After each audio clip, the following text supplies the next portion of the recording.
We begin with the race for governor with Republican incumbent Ron DeSantis and Democratic challenger Charlie Crist face to face on the debate stage tonight in Fort Pierce. Tonight we have team coverage, of course. Our anchor Michael Williams was at tonight's debate, and Jay Cashmere will have expert analysis with Brian Crowley. We begin with Michael in Fort Pierce. Michael, good evening. Good evening to you, Hani. As the train goes rolling by right on cue, you can hear it in the distance. And at the Sunrise Theater, still alight at this late hour and filled with political fireworks this evening. They weren't long on specifics on things like the economy, Hurricane Ian response, and no deep dive on how to deal with the burgeoning property insurance crisis, and really little to no mention about the environment. Somewhat surprising given the water issues that have so beleaguered the Treasure Coast for years and years. But on the issues they did touch on, the incumbent and his challenger, they were red hot. Unbelievable. Early and often, Governor Ron DeSantis tried to tie Congressman Charlie Crist to President Biden. Well, we know that these are the effects of the Biden-Crist policies, the worst inflation in 40 years, and Charlie Crist votes with Biden 100% of the time. You're running for governor. Why don't you look in the eyes of the people of the state of Florida and say to them, if you're reelected, you will serve a full 4-year term as governor, yes or no? The only worn-out old donkey I'm looking to put out to pasture is Charlie Crist. On Hurricane Ian and its aftermath, few specifics from either on protecting Floridians the next time. Lots of debate about skyrocketing property insurance. We have to address the rising costs of litigation. Property insurance under you has doubled in the state of Florida. Doubled, Ron.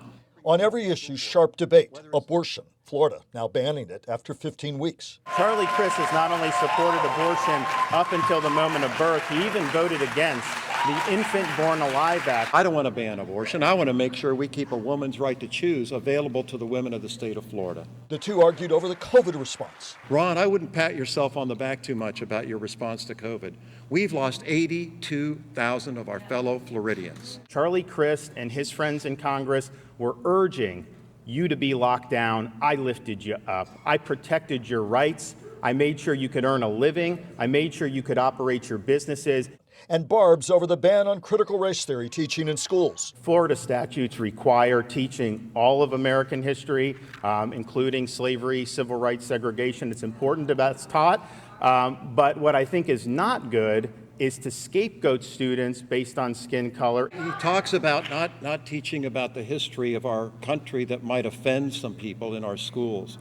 We ought to teach facts in our schools. A focus, too, on the parental rights and education law, banning discussion of sexual orientation and gender identity in kindergarten through 3rd grade. It's inappropriate to tell a 6-year-old that they were born in the wrong body. It's inappropriate to tell an 8-year-old that they may have been born a girl, but maybe they're really a boy. There you go again, Ron. It's all about culture wars. It's all about dividing us. I'm a uniter. I think we need to be giving our state a chance to unite again. On one area that both men said they agree upon, they said that they thought that the Parkland shooter deserved the death penalty, and they had issues with the death penalty vote that ultimately will mean life in prison for the Parkland shooter. But how they would change that is unclear. They could try it legislatively, but it was a matter of constitutional debate and back and forth that led to the rulings that now require a unanimous vote in Florida for the death penalty. But on that and so much more, the men debating on and on tonight. But again, their only debate this evening, and you ultimately will be the judge of who won or who lost. For more on what the candidates had to say, and more importantly, what their followers had to say, we went to watch parties, and my colleague John Shainman was there with that kind of reaction.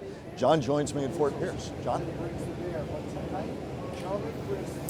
Well, that's right, Michael. There was a lot of energy on both sides here in St. Lucie County, one of the few purple counties left in the state of Florida. Right now, Democrats with a narrow 6,300 voter advantage, but that's down from about 14,000 just 2 years ago. As Democrats watched from a Fort Pierce event space, there were cheers and applause for their man, Charlie Crist. He was clear on the issue. He told the truth. He gave us a vision and what he's going to do for Florida. Before the debate had even started, dozens of Ron DeSantis supporters were outside the Sunrise Theater. Down the block at the 2nd Street Bistro, more Republicans had gathered in support of the governor. I'm an advocate for people with special needs, and in the state of Florida, the governor has really backed people with disabilities 195%. Abortion, immigration, COVID, insurance, just some of the issues the candidates tackled. What my thoughts with the debate was very spirited. St. Lucie County Republican Party Chairman Kenny Nail praised the governor's performance and called Congressman Crist a political opportunist. Charlie Crist is just, he's a turncoat. Everybody here in the state of Florida knows he's a turncoat.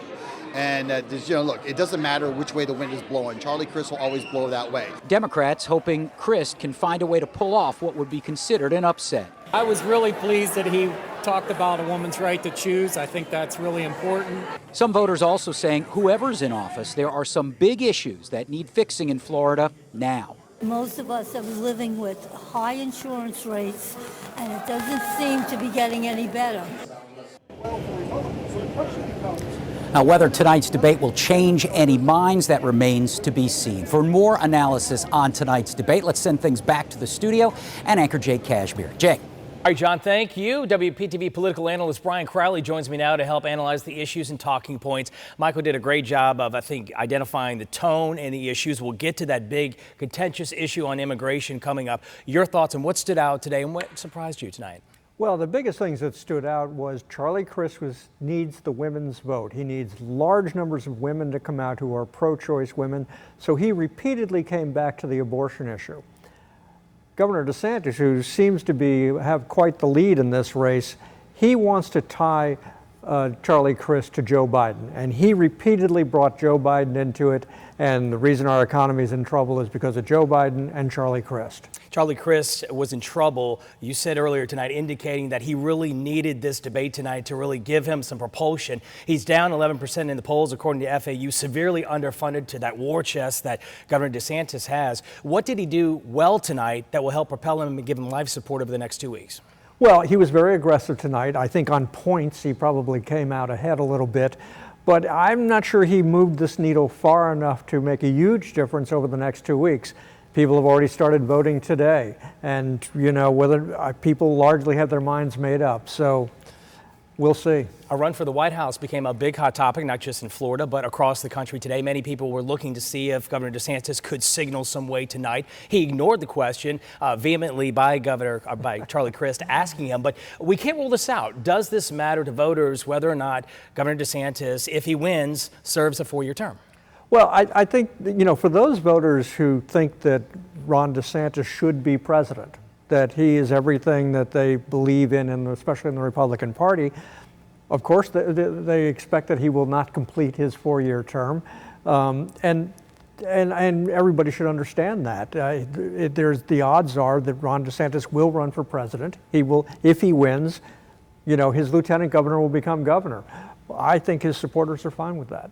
WPTV political analyst Brian Crowley joining us, sir. We'll see a lot of you on To The Point, and then, of course, the curtain goes up in 2 weeks. A lot to talk about. It will be exciting, sir. Thank you very much. Hani, back to you. Jay, Brad, and Mike, of course, thank you all for leading our coverage there from Fort Pierce. And an important reminder for you right now, early voting began in part of our viewing area today.